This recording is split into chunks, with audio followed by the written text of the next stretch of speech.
Muy buenas tardes, ¿cómo están? Bueno, espero que muy bien. Bienvenidos una vez más a otra clase de este taller virtual del PEPAM titulado Los clásicos de la literatura argentina, en esta edición silvestre, ¿no? En que venimos recorriendo textos de autores y de autoras que tienen que ver con el mundo de los animales, de las plantas, de los seres fantásticos también, y la relación con la humanidad, con los humanos, ¿no? Dentro del ámbito de la literatura. Bueno, venimos avanzando con el taller, ya estamos llegando casi al final, no nos quedan muchos autores por ver, vamos a terminar al final de este mes, seguramente agregue una clase más de cierre para terminar de cumplir con el cronograma de autores que tenemos por delante, y hoy llegamos justamente a un escritor delicioso, diría yo, ¿no? Un escritor maravilloso, dueño de una prosa increíble, que ha tenido una vida muy sufrida, muy dura, realmente ha tenido que sufrir algunas injusticias terribles en su vida, y aún así es dueño de por lo menos tres de las mejores novelas de la literatura argentina, y sin duda una de ellas es una de las mejores de toda la literatura, ¿no? Me refiero, por supuesto, a Sama, esta novela de Antonio Di Benedetto, nuestro autor del día de hoy. Aquí estamos, ¿sí? Frente a la clase número 10 de este taller virtual y estamos con Antonio Di Benedetto. Yo le puse como un subtítulo a esta clase para ver algunos de los temas que van a estar apareciendo, figurando como tópicos en estos cuentos que tenían ustedes para leer. Eran cuatro cuentos del primer libro de relatos que publica en su vida Antonio Di Benedetto. Estamos frente a una obra joven, digamos, ¿no? Como a la apertura, los primeros pasos de un escritor que ya son unos primeros pasos muy contundentes, ¿no? Acá ya nos encontramos con una escritura muy interesante, muy llamativa, muy provocadora, por momentos poética, por momentos confusa, ¿no? Una cosa muy extraña. Y vamos a encontrar, fíjense, la muerte, por un lado, es un tema que recorre los cuatro textos que teníamos para leer, ¿sí? Aparece de una forma o de otra en todos ellos. Lo fantástico, ¿no? Porque vieron que tenemos estos relatos de, a ver, un cuero o una piel de animal que va sufriendo transformaciones, otro personaje al final que es comido luego por hormigas y también se transforma, ¿no? Una cosa muy extraña. Tenemos este cuento sobre el soñar con el perro, ¿no? Y la intención de uno, bueno, irse para el otro lado, ¿no? Básicamente pasarse al mundo de los sueños. Y el primero que teníamos para leer, que es Mariposas de Koch, que tiene que ver con una enfermedad, ¿no? Y una especie de metáfora entre la mariposa y esta enfermedad. Así que el elemento fantástico va a estar en todos los cuentos, ¿sí?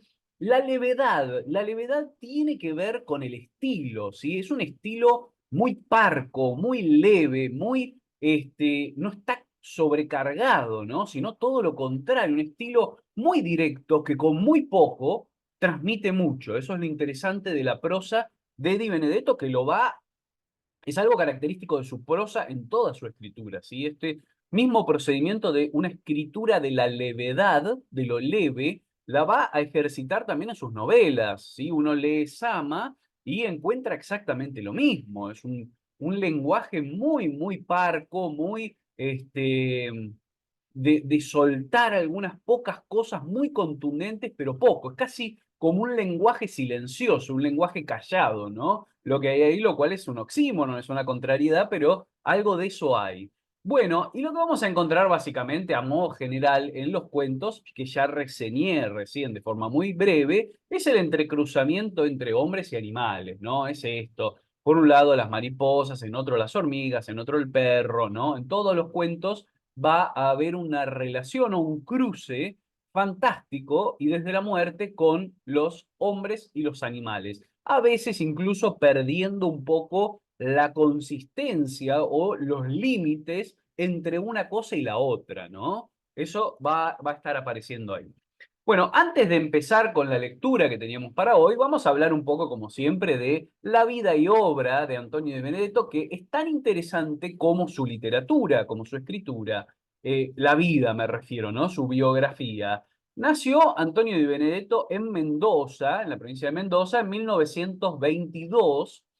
Bien, empezamos ya de temprano, un poco como le ha ocurrido en su vida cuando tuvimos su clase, ¿no? Y también lo mencionamos a Horacio Quiroga, ¿no? Por motivos muy diferentes en realidad, pero una vida que está marcada también por hechos trágicos, ¿no? Por ciertos hechos bastante relacionados con la tragedia personal, ¿no? En el caso de Di Benedetto, su padre falleció en el año 1933, fíjense, siendo muy joven, él muy chiquito, y esto, bueno, se lo atribuyó a un posible suicidio, es una muerte que quedó un poco en la incógnita, pero atribuido a un suicidio, lo cual hace que después Antonio se interese por el tema del suicidio y termine escribiendo una novela relacionada con el tema, ¿no? La novela Los Suicidas.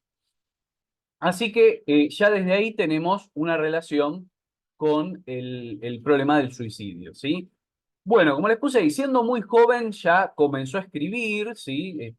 Desde chiquito, ¿no? Tenemos, por ejemplo, un relato titulado Soliloquio de un príncipe niño que salió publicado en una revista escolar, la revista Senda, con un Di Benedetto de apenas 12 años, ¿no? Muy, muy chico. Bueno, inició después estudios de derecho, pero los dejó, no se recibió, y los dejó para dedicarse de forma abierta, un poco independiente, al periodismo, ¿sí? Una carrera en periodismo que hizo muy, muy importante, ¿sí? Porque pensemos que llegó a ser director de un periódico allí en Mendoza, así que, bueno, avanzó y pudo hacer una muy buena carrera. Otra de sus pasiones, y esto es algo que va a estar, va a aparecer en otros autores importantes de la literatura argentina, como por ejemplo en Juan José Saer, es algo de época, me parece, ¿no? Esto de apasionarse también por el cine, ¿no? Entonces, por ejemplo, Di Benedetto escribió crónicas sobre el cine, ¿no? Y también escribió guiones para distintas películas.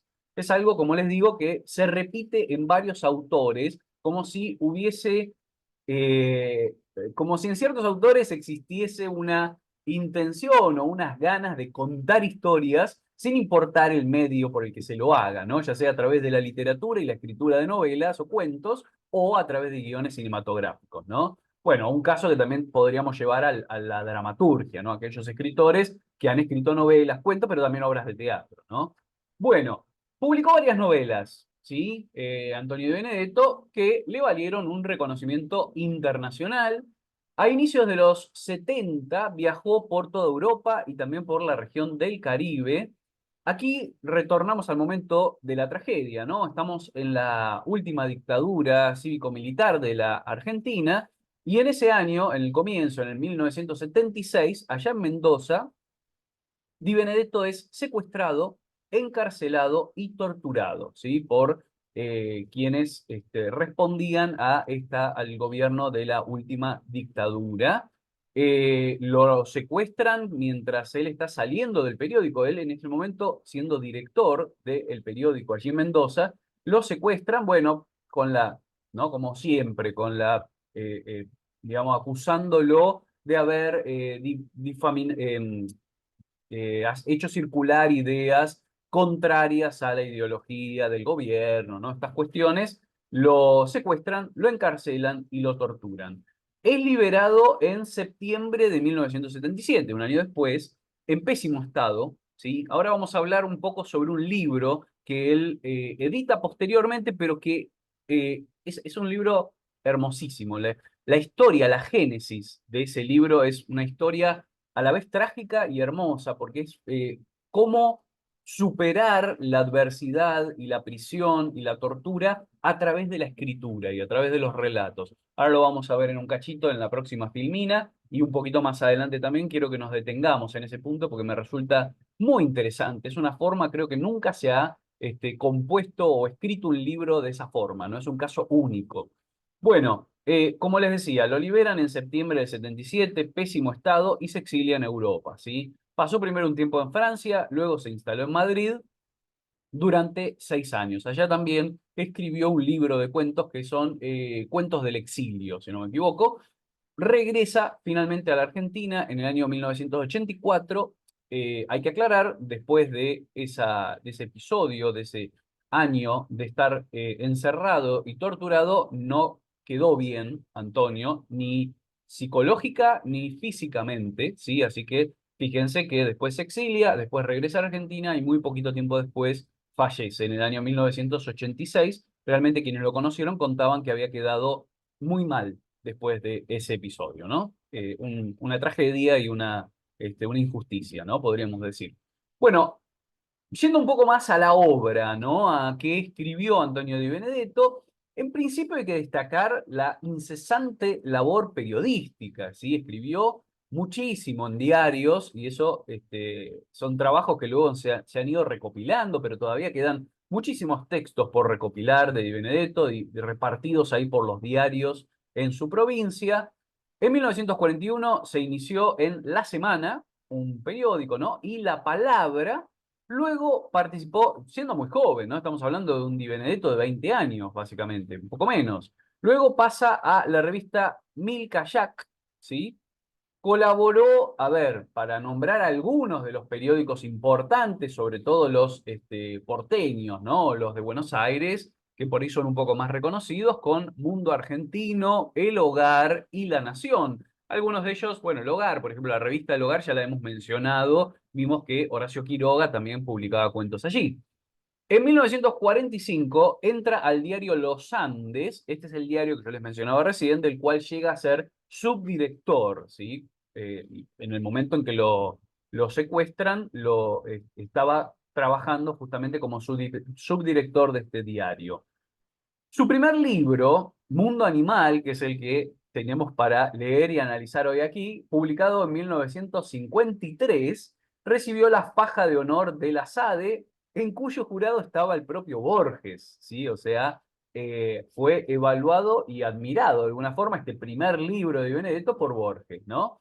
En 1956 publica Sama, esta novela que, bueno, es su obra más importante, este personaje Diego de Sama, que está ahí, ¿no? Un poco en el siglo XVIII, si no me equivoco, está ahí a la espera, ¿no? A la espera de que le manden un mensaje de poder retornar a su tierra, un español, ¿no? Un español en tierra americana que quiere retornar a su tierra y está un poco a la espera y no pasa nada. Es una gran, gran novela, tiene algunos episodios medio violentos, ¿no? Una cosa así.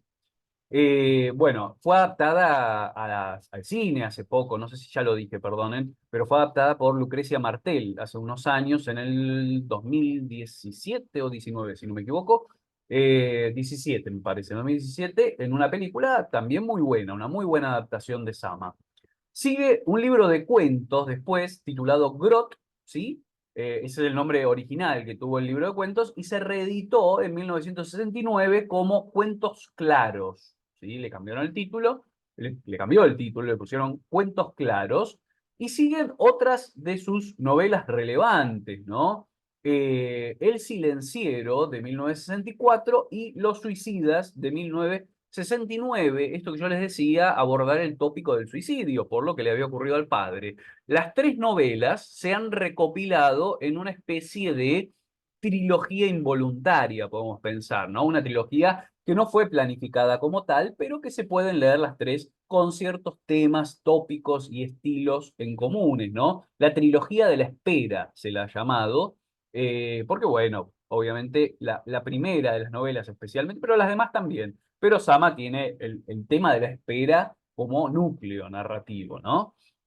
Bueno, durante su prisión, esta prisión y tortura que les comentaba antes, escribe con un mecanismo que supera a la censura. Ahora lo vamos a ver. Yo les voy a leer un fragmento sobre cómo, y les voy a contar y les voy a leer un fragmento de cómo fue la génesis de ese libro, el libro de relatos absurdos, ¿sí? Publicado finalmente en 1978, ya en el exilio, ¿sí? O sea, lo escribe estando preso por la dictadura acá en la Argentina y lo publica en su exilio bajo el título Absurdos. Una de sus últimas obras son sus Cuentos del Exilio, que les mencionaba antes, fechados en Madrid en el año 1983. ¿Sí? Bien, eso por parte de vida y obra de Di Benedetto. Y ahora les voy a complementar este fragmento de vida y obra con algo que él mismo escribió sobre él, ¿no? Una especie de mini autobiografía que escribe Di Benedetto en el año 1968, también para conocer un poco lo que él decía sobre sí mismo, ¿no? Cómo se autopercibía. Y dice Di Benedetto, he leído y escrito. Más leo que escribo, como es natural, leo mejor que escribo. He viajado. Preferiría que mis viajes, perdone, que mis libros viajen más que yo. He trabajado, trabajo. Carezco de bienes materiales, excepto la vivienda que tendré. Una vez, por algo que escribí, gané un premio, y después otro, y después hasta unos 20 de literatura, uno de periodismo y otro de argumentos de cine. Una vez tuve una beca que me dio el gobierno de Francia y pude estudiar algo en París. Un tiempo quise ser abogado y no me quedé en querer serlo. Estudié mucho, aunque no lo suficiente. Después quise ser periodista, conseguí ser periodista, persevero. Una época anduve de corresponsal extranjero, por ejemplo, Revolución de Bolivia, la que llevó al poder a René Barrientos. Yo quería escribir para el cine, pero en general no soy más que un espectador de cine y también periodista de cine. Una vez fui al Festival de Berlín y otra al de Cannes y otra a Hollywood, el día de los Oscar y otra, bueno, en el Festival de Mar del Plata un año me pusieron en el jurado internacional de la crítica. Soy argentino, pero no he nacido en Buenos Aires. Nací el Día de los Muertos del año 22. Música, para mí, la de Bach y la de Beethoven. Y el cante jondo. Bailar no sé, nadar no sé, beber sí sé, coche no tengo. Prefiero la noche, prefiero el silencio, ¿no? Bueno, una forma de autodefinirse, de presentarse que tiene muchos elementos muy interesantes, ¿no? Nos habla de su obra, de su amor por el cine, de que prefiere la noche, prefiere el silencio, de sus viajes, de sus libros, etcétera. Me parece muy interesante para conocer el autor estas formas de definirse a él mismo, ¿no? Bueno, acá tenemos, vamos a ver un poco algo de estos tres libros, de esta trilogía de la espera que yo les comentaba. Primero, el primero que la compone es Sama. Fíjense, ahí yo les puse la portada, se viene publicando últimamente por la editorial Adriana Hidalgo, pero fíjense que ya va por la 13ª edición, ¿no? Creo que ahí debe estar más todavía, deben haber más ediciones. Esto debe ser alguna captura de hace un par de años, pero es increíble lo que se edita y lo que se vende y se lee Sama. Como les decía, es una de las grandes novelas de la literatura argentina. Lamentablemente no tenemos la posibilidad de leerla en el transcurso de este taller porque es larga, es una novela bastante extensa, no es una novelita breve. Bueno, habría que dedicarle un taller entero prácticamente para poder hablar de Sama. Es una novela que se la estudia y se la lee en la universidad también, así que bueno, muy, muy prestigiosa desde todos los ámbitos que se la mire, tanto desde el ámbito del público como desde el ámbito académico. Y como les comentaba recién, se adaptó en esta película de Lucrecia Martel, ¿sí? Del año 2017, si no me equivoco. Creo que acá, ahí no figura, ¿no? En el póster me parece que no. Bueno, con autores, ¿no? Con actores, digo, como los que figuran ahí, Daniel Jiménez Cacho, Juan Minujín, Lola Dueñas, Rafael Spregelburg. Bueno, y ahí abajo tiene chiquitito, ¿no? En inglés, el póster está en inglés, pero dice basada en la novela de Antonio Di Benedetto, ¿sí? Una muy buena adaptación, ha recibido muchos premios, ha sido muy elogiada por la crítica. Yo creo que el público ha quedado como un poco dividido, ¿no? Hay gente a la que le gustó mucho y otros que dicen, bueno, es un bodrio esto, ¿no? Un poco aburre. No, yo creo que es una gran película. A mí me encantó cuando la fui a ver, pero sí, tengamos en cuenta, es una adaptación no totalmente fiel y ya de por sí el material con el que trabaja el libro de Benedetto es algo un poco pesado, digamos, ¿no? No es una obra que tenga acción o cosas, ¿no? Llamativas para el público, para lo que busca el público en el cine hoy en día, ¿no? Un poco que es divertirse, entretenerse. Bueno, esto es una obra de esas densas, pesadas, ¿no? Con buenos planos, buena fotografía, reflexiones, ¿no? Pero va por otro lado, ¿no? Va por un lado más artístico. Así que bueno, ahí lo pueden buscar, pueden verla, es muy, muy recomendable esa adaptación al cine. Luego tenemos como segundo libro de la trilogía de la espera, El Silenciero, ¿sí? Esta novela que también se editó por Adriana Hidalgo y que publicó originalmente Antonio de Benedetto en 1964. Y finalmente, Los Suicidas, ¿sí? Bueno, fíjense, Los Suicidas, también editado por Adriana Hidalgo, sexta edición, va, ya como les digo, también deben haber algunas más, además de la sexta, y esta novela es del año 1969, fue adaptada también al cine, pero me parece que con menos éxito, digamos, ¿no? Con menos éxito, bueno, por el director Juan Villegas, ¿no? Ahí tienen el póster. Los actores son Daniel Kendler y Leonora Balcarce. Dice una historia de amor, ¿no? Basada en la novela Los Suicidas de Antonio de Benedetto. Yo debo confesarles, no la vi esta película, pero bueno, me parece que no tuvo gran, si no me equivoco, es del 2014 más o menos. No tuvo gran trascendencia, no ha llegado mucho, no como como fue La Sama de Lucrecia Martel, ¿no? Que tuvo una repercusión incluso a nivel internacional, ¿no? Bueno, Los Suicidas, esta adaptación puede ser que esté buena, que esté bien, pero no ha tenido gran repercusión.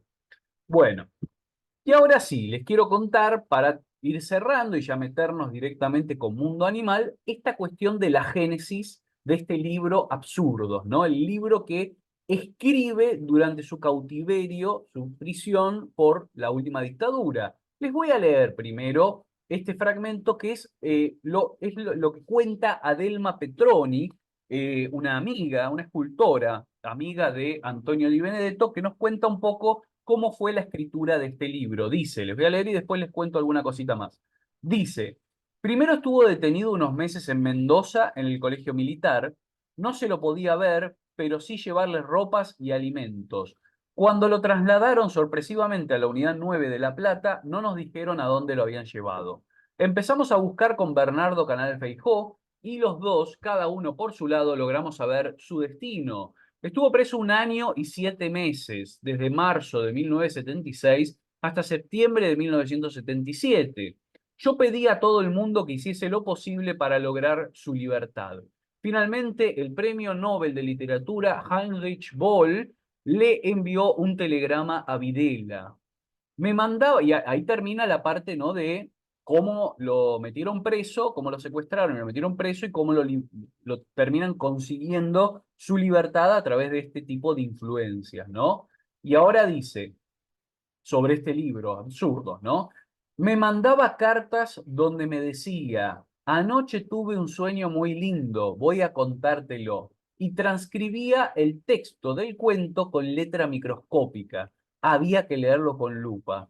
Después, esos cuentos se editaron bajo el título de Absurdos. Con el anticipo del dinero que le dio el editor, viajó a Europa, dio algunas vueltas y se instaló en España. O sea, ustedes fíjense lo que es, para mí es una locura, una cosa increíble, lo que es estar secuestrado, preso, siendo torturado y tener este ingenio, esta habilidad y este modo de supervivencia también, ¿no? Como para superar ese momento, empezar, porque claro, además, si él trataba de hacer o enviar textos, cuentos o notas o lo que fuera, fuera de la cárcel, eran interceptados por los guardias y probablemente destruidos, ¿no? O sea, no podía hacer salir de la cárcel textos que tuvieran que ver con la literatura o con la escritura. Entonces, lo que sí le dejaban era enviar cartas. Entonces él, a las cartas que le enviaba a Adelma Petroni, escribía en ellas, ¿no? Anoche tuve un sueño muy lindo, voy a contártelo, ¿no? Ese comienzo, siempre igual, y después empezaba a escribir con una letra microscópica muy chiquitita el cuento en sí, ¿no? El sueño, o sea, el sueño que él supuestamente le estaba contando a su amiga, en realidad era un cuento que se terminan editando todos juntos en este libro, ¿no? Y los dos mecanismos para superar la censura y la destrucción, ¿no? Por un lado, que sea una carta fingiendo en la que se cuenta un sueño y además utilizar esta letra microscópica. Los guardias cuando veían ese primer sintagma de te voy a contar un sueño, descartaban por completo ese texto, ¿no? O sea, lo hacían circular, ¿no? No les importaba en lo absoluto, no lo censuraban. Y el resto con letra microscópica, que tuvo que ser descifrado después, contenía uno de los cuentos que después se terminaron recopilando en este libro. Me parece maravilloso, ¿no? Yo creo que es una forma sumamente original de superar la censura y además de sobrevivir en una etapa tan dificultosa, ¿sí?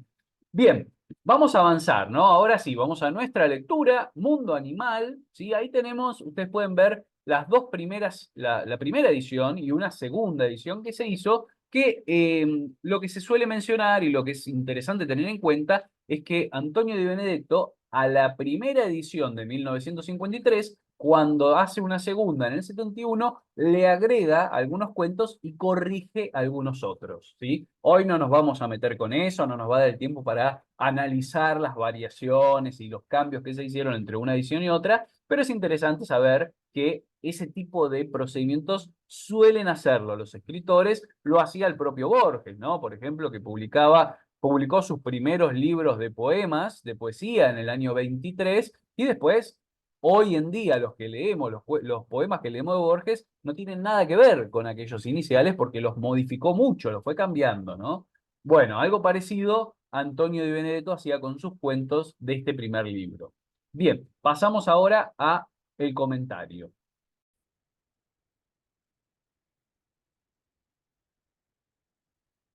Bien, pero antes vamos a leer, les voy a leer un fragmentito de lo que tiene para decirnos el escritor Elvio Gandolfo, un gran escritor también, si no lo han leído, se los recomiendo muchísimo. No es muy conocido, pero ha escrito grandes obras Elvio Gandolfo, además de ser un gran lector también, ¿no? Porque siempre está por ahí escribiendo algún texto, prólogo, comentario sobre obras de otros.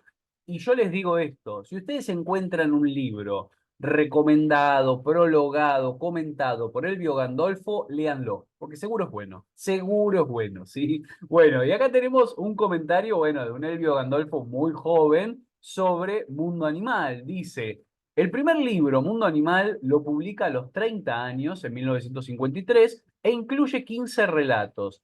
El primero, Mariposas de Koch, que nosotros teníamos para leerlo, ¿sí? Así que presten atención, es sintético, rápido para transmitir la metáfora que bautiza con ese nombre los escupitajos de un tuberculoso, ¿no? Bien, ahí nos da una clave de lectura directa del cuento que se puede interpretar también cuando uno lo lee antes de saber esto, ¿no? Dice, pero todos incluyen frases o momentos formales que prefiguran su obra futura. Creo que ya se los dije antes, ¿no? Esto. El uso único, personal de la imagen, por ejemplo, y cita de Es superable, que es un cuento que también tenían ustedes para leer, dice, a los 3 años me sucedió lo que yo había observado de una mosca. Seguía su vuelo con la mirada, no tan rápido como sus piruetas de dibujo impecable, y al deslizarse por una recta vertical, ignoro si es que la perdí de vista o realmente se transformó en una hormiguita negra que por metros y metros, hasta no verlas más, no se despegó de la tierra, ¿no? Eh, Como para la construcción de una imagen, como las construye eh, Antonio Di Benedetto. Dice, o el plano metafísico, y cita del mismo cuento, porque mi muerte no me hizo perder la materialidad, tras la muerte había otra materialidad, ¿no? Un poco de la concepción filosófica que hay detrás de los cuentos de Antonio de Benedetto. Hay además una actitud frontal, hasta fascinada, para mirar lo insoportable, ¿no? Dice después, muchos de los tonos y sorpresas provienen de Kafka, claro, por supuesto. Esto lo vamos a ver cuando lleguemos al último de los cuentos que teníamos para leer, que es sumamente kafkiano, ¿no? Hay un estilo muy a lo Kafka, ¿no? A veces transfigurado, a veces directo. En Sospechas de Perfección, el cuento que yo les decía, lo juzga un tribunal a caballo. Pregunta por qué no tiene defensor ni le permiten nombrarlo, y ahí cita fragmentos del cuento, ¿no? Dice, porque de todos modos serás condenado. ¿Y cuál será la condena? La única que establece el código, la muerte. Entonces, si de antemano tienen resuelto mi ajusticiamiento, ¿por qué me juzgan? Porque este es un país amante de la justicia, ¿no? Bueno, un poco jugando, ¿no? Con lo político, con el tema de la justicia, haciendo alguna especie de doble sentido, lectura en clave de lo que es la justicia en un país, pero también, claro, esta influencia kafkiana, ¿no? Esta cuestión de, por ejemplo, pensemos en ese relato tan cortito de Kafka como es Ante la ley, ¿no? Que tiene un poco este diálogo con un guardián que no permite acceder a la puerta de la justicia, ¿no? Y el hombre siempre que tiene que estar del otro lado de la puerta de la ley, de la puerta de la justicia. Bueno, y ni hablar el proceso, ¿no? El proceso de Kafka, por supuesto, lo mismo, ¿no? Esta cuestión de un hombre al que lo están juzgando y no sabe por qué, ¿no? Le están iniciando un proceso, pero no tiene ni idea por qué le están haciendo un proceso y su camino va de absurdo en absurdo tratando de averiguar o conseguir alguna información sobre por qué le están haciendo ese proceso, ¿no? Bueno, cierra, ¿no? Elvio Gandolfo dice, cuando llega el pelotón, le llama la atención. Es algo así como una pelota grande formada por millones de hormigas. Sin embargo, se disuelve con las hormigas convertidas en convidadora alfombra que lo lleva volando a otras peripecias. Ese primer libro está en ebullición, emprende cualquier dirección. Esto es lo que nos dice Elvio Gandolfo, publicado en la revista Marca de Agua número 1 en diciembre del 2016. ¿Sí? Bien, y ahora sí vamos a los cuentos, a analizarlos directamente, a tratar de estudiar algunos de sus tópicos y algunas de las cuestiones que van a aparecer ahí. Bueno, Mariposas de Koch, ¿no? Primero, algo interesante, es que es un relato enmarcado, ¿no? Eh, Comienza diciendo, por ejemplo, dicen que escupo sangre y que pronto moriré. No, no, son mariposas, mariposas rojas, veréis, ¿no? Y ahí vuelve hacia atrás y empieza a contarnos cómo llegó hasta ese punto, ¿no? Donde está básicamente a punto de morir, ¿sí? Hay una justificación, ¿no? Un intento por justificar o negar la enfermedad. Dice, así es como han empezado a aparecer estas mariposas teñidas en lo hondo de mi corazón, que vosotros, equivocadamente, llamáis escupitajos de sangre. Como veis, no lo son, siendo puramente mariposas rojas de mi propia sangre. De mi roja sangre, perdón. Mariposas rojas de mi roja sangre. Si en vez de volar como debieran hacerlo por ser mariposas, caen pesadamente al suelo, como los cuajarones que decís que son, es solo porque nacieron y se desarrollaron en la oscuridad y por consiguiente son ciegas las pobrecitas. Es decir, bueno, estamos frente a lo que posiblemente sea lo que seguramente o posiblemente sea un enfermo de tuberculosis, ¿no? Que justifica de alguna forma lo que le está ocurriendo y la cercanía con la muerte o la aproximación de la muerte a través de algo medio poético, medio lírico, un poco rebuscado, que es pensarlo como mariposas ciegas, ¿no? Que no vuelan porque nacieron en la oscuridad. Bien, nos va a hablar entonces de cómo empezó esto, ¿no? De la primera mariposa, y acá va a aparecer algo que es muy interesante, que es los dobles sentidos que va a emplear Antonio de Benedetto, en este caso para referirse al sabor, ¿no? Dice, un día quise comer, como él, una margarita, tendía la mano y en ese momento se posó en la flor una mariposa tan blanca como ella. Me dije, ¿por qué no también? Y la llevé a los labios. Es preferible, puedo decirlo, verlas en el aire. Tiene un sabor que es tanto de aceite como de hierbas rumiadas. Tal, por lo menos, era el gusto de esa mariposa. Es decir, nos está empezando a hablar de un gusto, de un sabor que siente, que tiene que ver con la enfermedad, por supuesto, pero el personaje la asigna, ¿no? A la mariposa, al haber tragado o comido una mariposa. Después, bueno, tenemos la segunda, la tercera, y ya después aparecen los ingresos voluntarios, ¿no? Las mariposas que básicamente quieren meterse en su cuerpo y los temas de el amor y la culpa también. Dice, la segunda me dejó solo un cosquilleo insípido en la garganta, pues se introdujo ella misma en un vuelo, presumí yo, suicida. Ojo, hay que prestar atención. Como dijimos que está el tema de la muerte, en todos sus cuentos también aparece el tema del suicidio, ¿sí? En pos de los restos de la amada, deglutida por mí. La tercera, estoy persuadido, ha de haber llevado también propósitos suicidas, como es propio del carácter romántico suponible en una mariposa, puede calcularse su amor por el segundo, y asimismo pueden imaginarse sus poderes de seducción, capaces, como lo fueron, de poner olvido respecto de la primera, la única, debo aclarar, sumergida, muerta además, por mi culpa directa. Y acá se han hecho muchas interpretaciones de este tipo de fragmentos, ¿no? Porque aparece toda esta cuestión de las mariposas que sienten, que se sienten atraídas por la que ya fue devorada y se meten ellas a la boca como en un intento suicidio, persiguiendo al amor que perdieron, ¿no? Y acá se han interpretado, se han hecho interpretaciones que tienen que ver con el amor, el contagio y la enfermedad, ¿no? O sea, pensemos esto de alguien, ¿no? Dice, muerta, sumergida, habla de los poderes de seducción, pero dice muerta y sumergida por mi culpa directa, es decir, como si le estuviera asignando a las mariposas, que obviamente no tienen un pensamiento humano, una especie de raciocinio que tiene que ver en realidad con él, con su propia historia personal, ¿no? Como si en algún momento él hubiese contagiado o hubiese sido contagiado por alguien, por una relación amorosa, probablemente ella muerta ya, ¿no? Y entonces está como tratando de contarnos o hablarnos de eso, pero a través de las mariposas, de la metáfora de la mariposa, ¿no?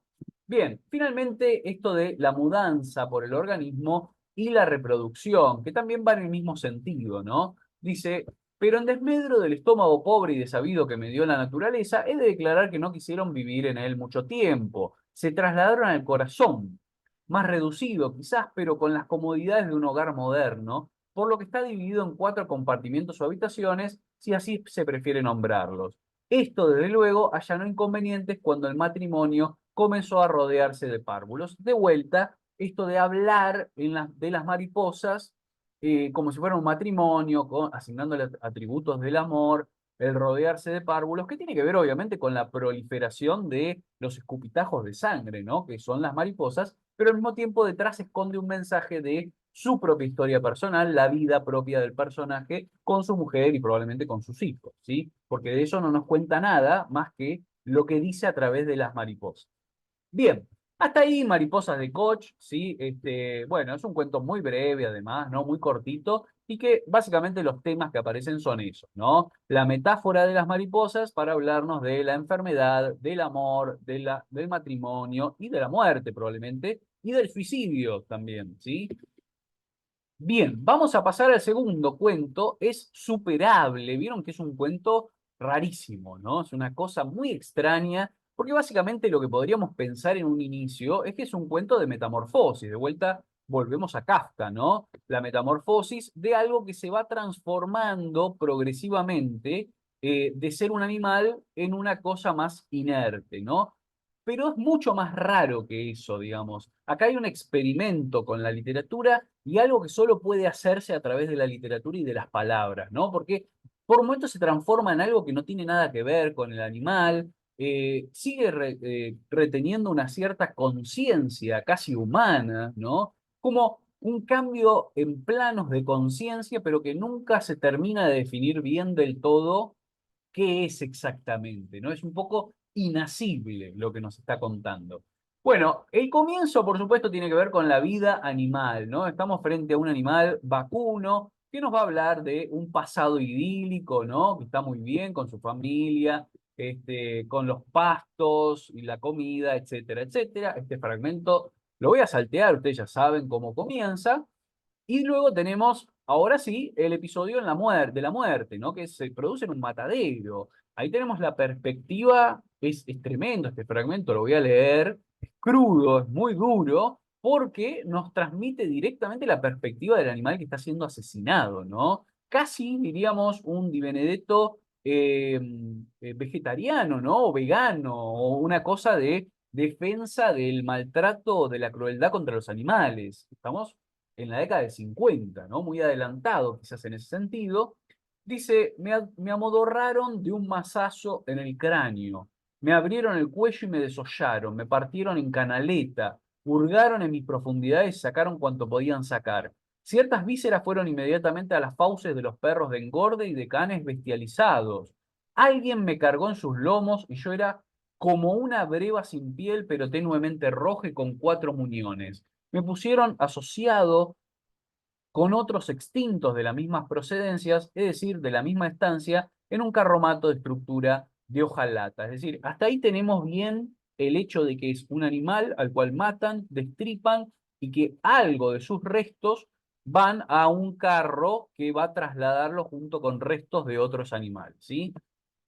Luego tenemos esto de la percepción durante el viaje, ¿no? Lo van llevando, trasladando a otro lugar, y hay una transformación progresiva. Fíjense, dice, bueno, habla del ruido primero, del estruendo, ¿no? En cierto momento el ruido se hizo un zumbido y el traqueteo un deslizarse. Eran neumáticos de automotor y yo tenía rostro.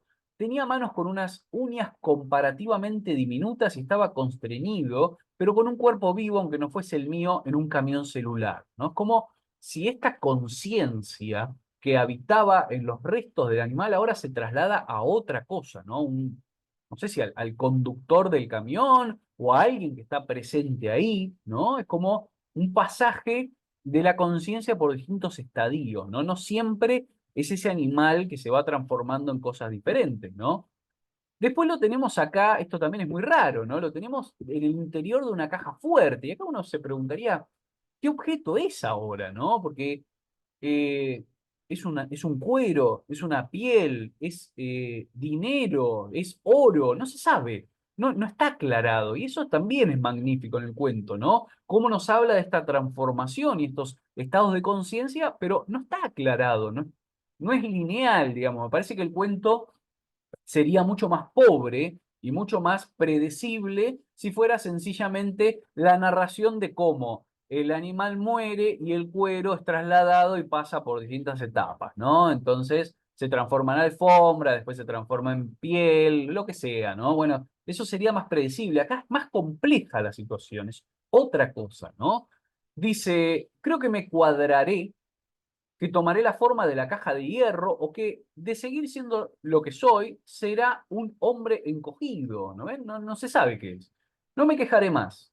El quejido es una voz estéril. Antes mugía, fui demasiado bovino, pero existía. Ahora también existo, pero pienso. Y no puedo entender si la angustia me viene de pensar o si es que hace falta la angustia para poder pensar, ¿no? Estas son todas reflexiones sobre el ser, el pensar, la angustia, ¿no? Esta cuestión de que cuando era animal era eso nada más, existía, es decir, esa diferencia entre existir solamente como una vaca o pensar, ¿no? Esto de pensar que produce angustia o angustia que lleva al pensamiento, ¿no? Bien, la mirada sobre la angustia y la infelicidad del hombre. Dice, percibo la angustia de los dos hombres que limpian la oficina al anochecer, cuando se reúnen con su café y sus tortitas y hablan de lo que querrían hacer, y es como decir que no quieren hacer lo que han hecho ese día y todos los días, ¿no? Un poco eh, reflexionando sobre el estado y la angustia general del hombre, ¿no? En general. Bien, nos habla acá de esto de la materialidad constante, ¿no? Y lo de las superaciones y mutaciones, esto tiene que ver con el título, ¿no? El título que es superable, cada etapa, cada instancia es superable, se supera, se pasa a la siguiente, ¿no? Siempre hay un plano posterior de existencia, podríamos decir, según la metafísica o filosofía de este cuento. Dice que después de todo, yo soy un hombre dichoso porque he superado la materialidad constante, ¿no? Superó el estado de materialidad, de ser simplemente material, ¿no? Pero, ¿qué es esto de la materialidad constante? Pasar de vaca a hombre con un intermedio de muerte. ¿Y para qué? ¿Para qué, en vez de parar en el estómago del juez, perdonen, para que en vez de parar en el estómago del juez, pare en la caja de seguridad del juez? El señor juez querría superar la materialidad constante con una regresión que le otorgue la supuesta dicha pastoril. ¿Querría ser vaca el señor juez? O tal vez anhela ser cigüeña o tordo o pejerrey, ¿no? Esto de ir transformándose hacia adelante o regresivamente, ¿no? Son como los dos direcciones de la metamorfosis, ¿no? Bien, interpretación, evolución y la dicotomía entre pensar versus hacer. Dice, quizás mi historia no se ha producido para ser interpretada. Yo creo que ahí hay un gran punto, ¿no? En lo que nos está diciendo Di Benedetto. Esto no es lineal, no se puede interpretar. Es una cosa muy ambigua, muy etérea o leve, ¿no? La levedad también que hablaba al principio.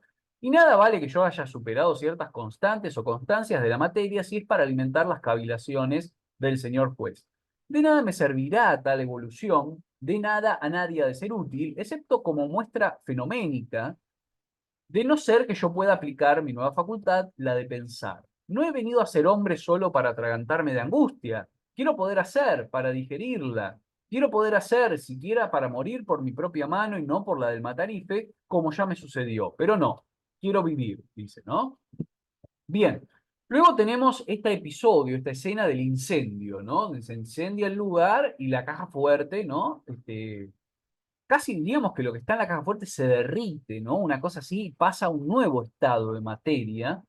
Y lo interesante de este momento es la personificación del elemento del fuego, ¿no? Dice, se me construye la noción de un incendio de un incendio que vulnera el edificio. El incendio se toma la licencia de entrar al despacho del juez, o sea, está personificado, ¿no? Se toma la licencia de entrar, se pone curioso con la caja fuerte, la asedia, la lame e infiltra en ella su aliento de llama. Acá cambia de estado nuevamente, después de esta última transformación, o una de las últimas, cuando se derrite parece como que se convierte en pan, ¿no? Este pan que va a terminar en las manos del chico. Dice, mientras se me produce un desvanecido y cálido, también sufriente, deslizarse a la muerte, percibo que en mí se va operando una especie de transformación hacia una masa homogénea, a la cual después de todo el calor no le cae mal, le hacen hacer un aroma, como de pan. Me desmodorro gradualmente y es como una ascensión o recuperación, pero en otro estado. Ya sé, la caja de hierro se ha convertido en horno, yo en pan, ¿sí? Es decir, no sabemos qué era él antes, claramente no era masa, ¿no? No era harina, obviamente, pero era otra cosa. Y la caja, donde estaba, la caja de hierro, la caja fuerte, donde estaba guardada, se transforma en horno y él se transforma en pan, ¿no? Son estas transformaciones, como les digo, eh, caprichosas de alguna forma, que no siguen una lógica de la materialidad, una lógica de cómo se transformaría realmente la materia de una cosa en la otra, ¿no? Bueno, acá aparece esta cuestión de la pérdida del valor, pensarse en relación al descarte, al abandono, a la confusión, ¿no? Queda un poco descartado ahí, queda tirado por haberse transformado en pan, y aparece el niño, ¿no? El niño marginado y hambriento frente al pan dice, allí arrinconado y solo, espectador de la orgía del fuego, está un niño, tan escaso de ropas como de carnes. Me considera de lejos, con cautela, olfatea, me huele, al fin se acerca con prudencia y cae de rodillas como en un acto de adoración. Todo este pan para él solo, para toda su hambre. Es hermoso este momento, lástima lo que sucede después, pero claro, el niño que se encuentra frente al pan, ¿no? La entrega abnegada al niño. Esto también es bellísimo porque yo les decía, acá hay que tener muy en cuenta cómo Antonio Di Benedetto trabaja el perspectivismo, ¿no? Cómo va tomando distintas perspectivas y si en algún momento estuvimos viendo el momento del asesinato del animal desde la perspectiva del mismo animal, acá tenemos la perspectiva de un pan que está siendo comido, ¿no? De vuelta. Dice, ya el niño se halla de regreso y me devora, y yo me ofrendo abnegado y satisfecho a su ansia de nutrición, a su gusto, y advierto que me encuentra delicioso. Soy, pues, aparte de sagrado, sagrado por ser pan, un pan dulce a la boca pura de un niño, ¿no? Bien, y luego el final, la conclusión, ¿no? Esta cuestión de finalmente terminar transformándose en ave, ¿no? Dice, amanece, la pelea con el fuego se apagó a la medianoche y el barrio se ha quedado delicadamente callado y quieto. Hay en el aire una serenidad de cristal solo. Me reencuentro en las migajas, mis últimos restos levemente ateridas sobre el pavimento color ceniza. Después vendrá el sol a devolver el dorado a las cascaritas. Sus destellos atraerán las aves que vengan navegando el cielo y entonces por sus picos me elevaré a otra muerte, alada. Yo acepto, la vida es superable, ¿no? Así concluye el cuento, es superable, digo, se refiere a esto, a la transformación y al pasaje de estados, de estados vitales que no tienen que ver con la materia, ¿no? Toda una filosofía en sí misma y esto de haberse convertido en pan que nutre a un chico, luego las migajas que pasan a las aves, son devoradas por las aves, pero él pasa a estar en las aves, ¿no? Se convierte en uno de los pájaros y se eleva a una muerte alada. Bien, vamos al siguiente, reducido. Este es otro de los cuentos breves, pequeño, pero muy interesante, y lo vamos a abordar un poco rápidamente, ¿no? Nos habla de el mundo de los sueños y un perro que se aparece solamente dentro de ese mundo, ¿no? Una mascota onírica, diríamos. Dice, desde su aparición en mi sueño fue, en cierto modo, mi perro. Como de día no tengo perro y sí muchas fatigas, es bueno curarse de ellas con un cusquito nocturno, que no exige de uno ni siquiera moverse de la cama. Solo es necesario dormirse con el deseo, que sería inútil expresar a nadie, de esas horas de holgorio, liviano e infantil, lo admito, para que él se presente dispuesto a jugar o con comprensión superior de perro para acompañarme mansamente, ¿sí? Nos habla de las leyes de lo onírico. Acá aparece elementos como de la indefinición, de la integración. cosas que tienen que ver con lo que sucede dentro del mundo de los sueños, ¿no? Dice, si se me preguntara no sabría decir cómo es, ¿no? Pero en sueños podría reconocerlo infaliblemente en medio de una jauría compuesta por hermanos idénticos a él. Esto es algo que pasa en los sueños, ¿no? Que uno ve a una persona, pero en realidad se piensa que es otra, ¿no? Y se confunden las identidades. Hay como un ambiente de indefinición, ¿no? De algo que no se termina de definir nunca, que se maneja en un ambiente de ambigüedad, ¿no? Es que si bien fue un perrito evidente e indiscutible desde el primer momento, algo tiene que cuando pienso en él me sugiere que es distinto, porque ha venido paulatinamente a mí como en una integración demorada, ¿sí? Bien, la fijeza del sueño, esto de la pesadilla recurrente y el no retorno, ¿no? Dice, si reducido, es el perro, mi reducido, este perrito jovial, tan buen perro, es decir, tan buen amigo, no varía, es que tiene la fijeza de un sueño, nada más que de un sueño. Es entonces mi reducido como una persistente pesadilla que vuelve siempre igual, torturante, y aunque él no puede considerarse de ningún modo una pesadilla, y si lo fuera, sería una pesadilla simpática, justamente como las pesadillas me tienen el corazón sobresaltado, no en el momento en que se extingue, sino en el día, por la probabilidad nunca desechable de que la noche no vuelva, de que en la noche no vuelva, ¿no? O sea, el perro aparece tanto que él lo empieza a tomar casi como una pesadilla, pero no pesadilla porque dentro del sueño sea horroroso o terrible, sino por la perspectiva de que en algún momento no pueda volver a verlo, ¿no? Y acá es que viene, esta no, no, nos queda uno más, ¿no? Perdonen, acá viene esta cuestión del traslado o el planteo del traslado entre planos, ¿no? Tiene que ver con el género de lo fantástico, por supuesto, ¿no? Los planteos sobre sueños, ausencias y muerte, estos tres temas que aborda este cuento. Dice, por eso admitiendo que sea un sueño, necesito que se traslade a mi vida despierta. Si lo es, tendré en esta vida miserable mía, sin sol, aunque bajo el sol, un sueño. Si lo es, no tendré que temer la ausencia definitiva, una noche cualquiera, porque pese a que nada ha hecho para que yo pueda juzgarlo así, puede ser inconstante y pasarse con sus pasos de sombra a los sueños de alguno de mis vecinos, ¿no?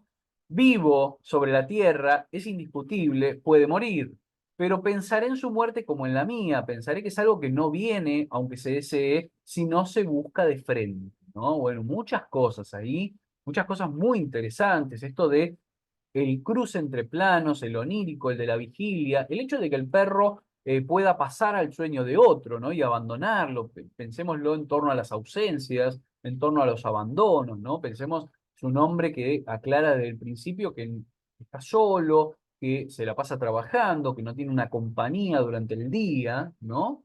Bueno, y todo esto lleva ahora sí a este último fragmento que es la contrapropuesta, básicamente, porque bueno, en algún momento habla con el perro también, y el perro lo que le propone es, digo, si lo que le dice es, yo, si no puedo pasar para tu plano, vení vos al mío, ¿no? Vendría a ser un pasaje al plano de los sueños para quedarse para siempre con él. Ahora, ¿qué es esto? Es la muerte, es el suicidio, ¿no? Si deja de existir en la realidad y empieza a vivir solo en los sueños, bueno, está pasando un plano diferente de existencia.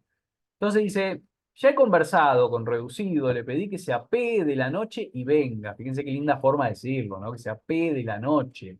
Apearse como bajar del caballo, ¿no? Pero de la noche, en este caso. Me contesta que sí, que le gusta ser mi perro y podemos pasar juntos más tiempo, pero a su vez me propone algo que también me obliga a diferir la respuesta hasta pensarla bien. Esta noche debo contestarle.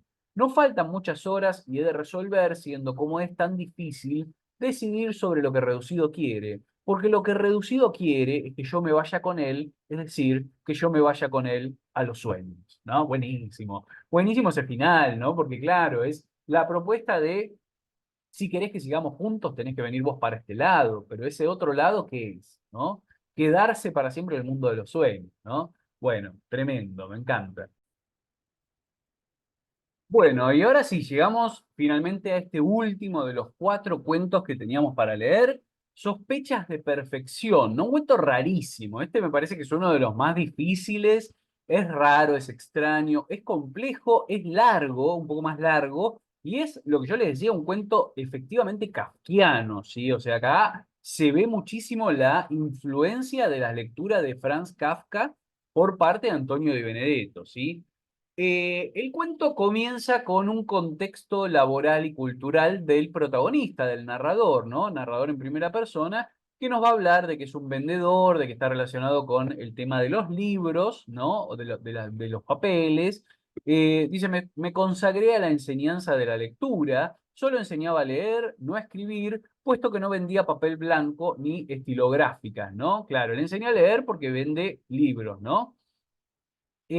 Ahora este es el contexto inicial y es el motivo también por el cual lo van a castigar de alguna forma, ¿no? O enjuiciar.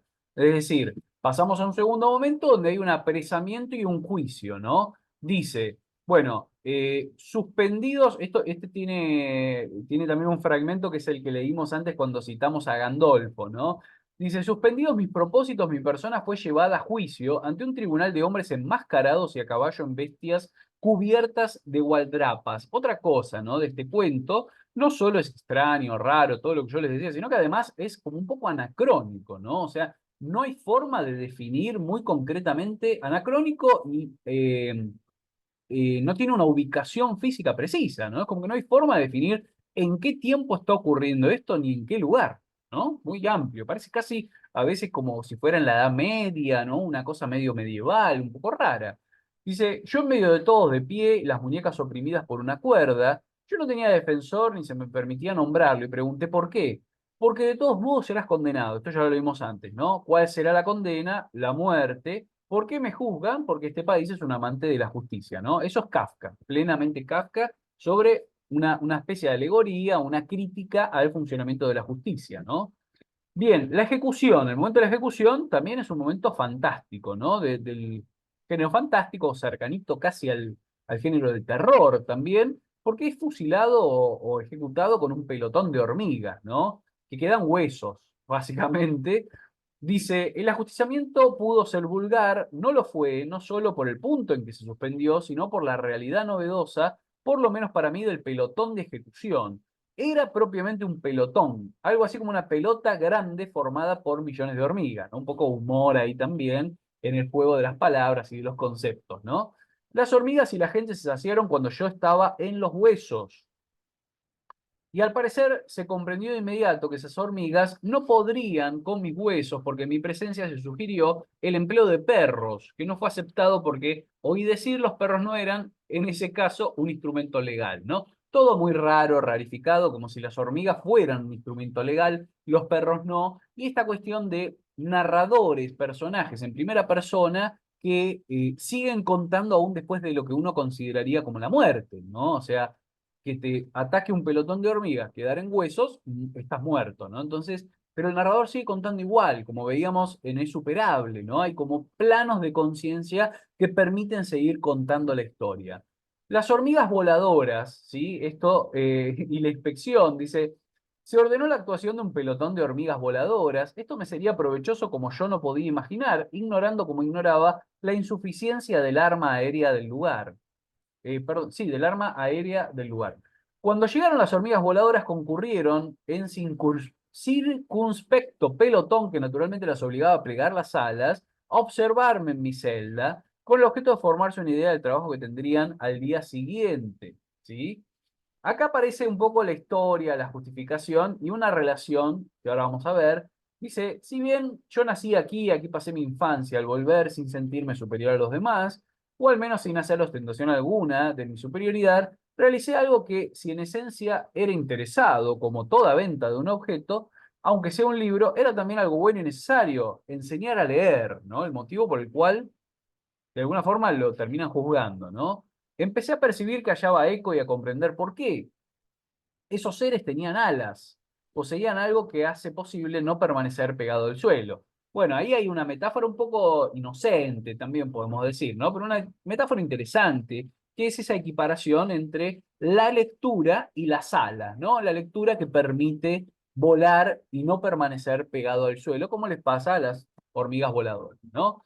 Acá aparece en este momento un discurso muy interesante que lo voy a leer y lo voy a citar, especialmente porque se habla de el reino de los hombres o mundo animal, ¿no? lo cual nos lleva irremediablemente al título del libro y nos da una cierta resignificación de a qué está haciendo referencia con ese título, Mundo Animal, porque por supuesto la primera idea es obviamente que todos los cuentos del libro tienen alguna relación con los animales, ¿no? Pero hay algo más, hay un otro sentido ahí, ¿no? Dice, y bien, adelante, basta de quejidos, soy uno de los sostenedores de este reino de los hombres que apenas es algo más que un mundo animal, ¿no? Es decir, nos está diciendo, pensémoslo en esa época, que lo que llamamos el reino de los hombres en realidad no es más que un mundo de bestias, ¿no? O sea, básicamente los hombres, siempre hay una crítica velada, como lo hay a la justicia, acá también hay una crítica al funcionamiento de la sociedad humana, ¿no? La sociedad humana como un mundo que pretende ser un reino, que pretende ser algo civilizado y sofisticado, pero en realidad es un mundo de animales, ¿no? El sentido peyorativo que tiene en este caso hoy en día no es tan así, ¿no? Hoy tenemos como otra relación con el mundo de los animales, me parece, y no lo pensaríamos hablando de los animales como algo peyorativo, pero me parece que eso es lo que está en juego acá, ¿no? Pensar al mundo animal como un mundo de bestias, un mundo salvaje, ¿no? Y acá lo dice, ¿no? Dice, que se cobren en mí las bestias, lo que de ellas despreciamos, condenamos, tememos, ¿no? Bueno, etcétera, etcétera, etcétera. Voy a saltear. El resto me interesa eso, ¿no? Que nos quedemos con la idea de la resignificación que se le puede dar al título después de leer este fragmento de este cuento, ¿no? Bien, después hay una conversión muy extraña, ¿no? En Alfombra, las hormigas voladoras, y hay un exilio, lo que podemos pensar como una especie de exilio, ¿no? Se está tematizando el exilio acá. Tengamos en cuenta que todo esto es casi como una premonición, porque el tema de la condena, el ajusticiamiento, el exilio son cosas que le pasaron en vida a Antonio de Benedetto, pero casi 20 años después de haber escrito esto, ¿no? Dice, sucedió, el pelotón se deshizo, ¿no? Bueno, voy a saltear un poco porque ya nos estamos quedando sin tiempo, y voló llevándome esa unidad aérea, ¿no? De otro territorio definitivamente diferente, ¿no? Me condujeron hasta la frontera, ¿no? Traspone él la frontera hacia otro territorio, y acá van a aparecer también otras cosas muy raras, ¿no? Empieza a aparecer estas alegorías, ¿no? Los ríos de leche y de vino, dice tenía ese territorio evidente desde mis primeros pasos en él, un manso y caudaloso río de leche, que después se va a transformar, ¿no? Pero mi olfato experimentado percibió de cerca que cerca había otra bebida, y en efecto, poco me costó dar con un río de vino. Me decidí por el río de leche, y en sus riberas encantadoras pasé un tiempo feliz de recuperación de mis carnes, es decir, empieza a tomar la leche y recupera la carne que había perdido cuando se les habían devorado las hormigas, ¿no? Malcriado, en mi segunda crianza, la seducción de un placer, un brindis natural y constante, me preparó otra serie de contrastes. Un día de calor probé el vino y renegué de la leche, casi como una alegoría de la infancia y la adultez, ¿no? Podemos pensar esto. La relación con la gente, y acá, digamos, este fragmento nos permite de alguna forma explicar el título del cuento, ¿sí? Dice, entré en comunicación con la gente en sucesivas poblaciones y tierras cultivadas y no podía entender su sobriedad poseyendo, como poseen, a total discreción, un inagotable río de vino. Para comer y participar de la mesa familiar me bastaba presentarme en cualquier casa en el momento adecuado. La despedida, con su ritual de brindarse para una u otra ocasión que yo eligiese, hundía en mí el descontento como ante una sospecha de perfección que me resultaba ajena, ¿sí? Pensé que si hacía algo, trabajar, por ejemplo, entraría en esa organización armónica como atrapado. Bien, bien entonces un plan bélico, ¿no? Que tiene que ver, es muy interesante, ¿no? Dice, me propuse un plan bélico encaminado a perturbar el equilibrio de ese territorio. Se me ocurrió que destruyendo sus ídolos, algo fundamental destruiría. Una de las deidades generales es la música y tiene su monumento en el parque principal. No es una escultura, sino una fuente de sonidos visualizados en color. Muy interesante, ¿no? Para anularla, fabriqué pólvora y por semanas hice estallar bombas y baterías. Nada pude. Era como si la música saliese del corazón de las gentes, ¿sí? Este plan de destruir la música. Aparece un nuevo juicio, ¿no? Después, Se me preguntan qué es lo que yo deseo. De momento no acierto a contestar, puesto que sus miradas bondadosamente me ayudan. Abro la boca y digo algo que no pensaba decir. Amor, ¿no? Esto de la necesidad del amor. ¿No lo has tenido de la gente, por lo menos en nuestro territorio? Digo que sí y me sonrojo. Entonces ellos comprenden y todo el auditorio comprende y lo manifiesta con ojos conmovidos y un vientecillo de palabras afectuosas. La sesión entra en una pausa de algunas horas. Bien, sigue el juicio, ¿no? Y acá también este otro momento donde le ofrecen entre una serie de mujeres, ¿no? Para que elija una y la haga su esposa, ¿no? Todo con este tono, este tinte alegórico que tiene el cuento, muy relacionado a lo de Kafka, ¿no? Como si todo lo que estuviese pasando en realidad nos está dando un mensaje, un doble sentido sobre lo que sucede en la sociedad, ¿no? Y en la vida real. Bueno, voy a saltear este fragmento por un momento. El planteo familiar, ¿sí? Y topográfico, idílico, dice, bueno, empieza a pensar, ¿no? Tendré una casa para mí, para mi mujer y para mis hijos, podrá trabajar y además aprender algún oficio o arte bello, según las posibilidades que mis aptitudes me deparen. Este es el fallo del tribunal y en principio me conforma. La casa estará muy próxima al arroyo derivado del río de vino, junto a otro que nace del río de leche, y ante el jardín pasará un cauce de límpidas aguas. Bien, lo irreal, lo real, acá, por eso yo les decía, se transforman, ¿no? Los ríos, dice, mientras me regocijo de tales perspectivas y se me ocurre que esos ríos no existen dentro del territorio, porque no son algo que sea posible, sino dentro de mí, lo cual también es imposible, irrumpe el más real, el hasta ahora innombrado cuarto cauce, el río de sangre, ¿no? Acá cambia el tono un poco del cuento. Me encoge de súbito una mala memoria, penetrante la visión de uno de mis jueces jinetes alcanza las imágenes de horror que no ha pasado a palabras del país donde mi cuerpo fue descarnado. Bien, y acá ya para ir cerrando, ¿no? Finalmente se da de vuelta la expulsión como espía al territorio enemigo, es decir, lo regresan al lugar del cual había venido como una especie de espía, ¿no? Dice, es que un juez de mis actuales jueces que está sonriendo de un bondadoso modo, ¿y por qué, si va a decir lo que dice, querrías, huésped, una justiciera revancha? ¿Por qué digo que sí, si me propuse decir no? Toda la fiesta sonríe con fervor y ansiedad, como a punto de soltarse cuando el juez, un ser de tanta fineza, me propone o manda, es lo mismo, volverás al otro país. Nuestras huestes, con tanto amor armadas para las glorias de la victoria, acogerán con gratitud tus conocimientos del adversario y de su suelo, hombre reconstituido. Es decir, finalmente, después de haberse librado de esa tortura inicial, de haber sido exiliado y de haber encontrado la calma, la paz, ¿no? Y la familia en algún sentido, vuelve el río de sangre y vuelven a mandarlo a la fuerza al territorio del cual había venido y en el cual había sufrido toda aquella violencia, ¿no? Bueno, hasta acá llegamos. Como les decía, es un cuento bastante extraño, pero me interesa eso, ¿no? Que la presencia de los animales, de las hormigas en este caso, y las hormigas voladoras, la resignificación del tópico o del título del libro de cuentos, ¿no? Y bueno, y todos estos elementos que fuimos analizando que son muy lindos porque además permiten ver la influencia que tuvo Kafka en esta primera escritura de Antonio Di Benedetto, ¿sí? Bueno, espero que hayan disfrutado esto, que les hayan gustado los cuentos, que les haya dado ganas de seguir leyendo a Antonio Di Benedetto, que es uno de nuestros grandes autores de la literatura argentina. Yo les recomiendo, por supuesto, que lean Sama, ¿no? Si no lo han hecho hasta ahora, lean Sama, que es una gran novela, después miren la película y disfruten de la narrativa de este gran escritor mendocino.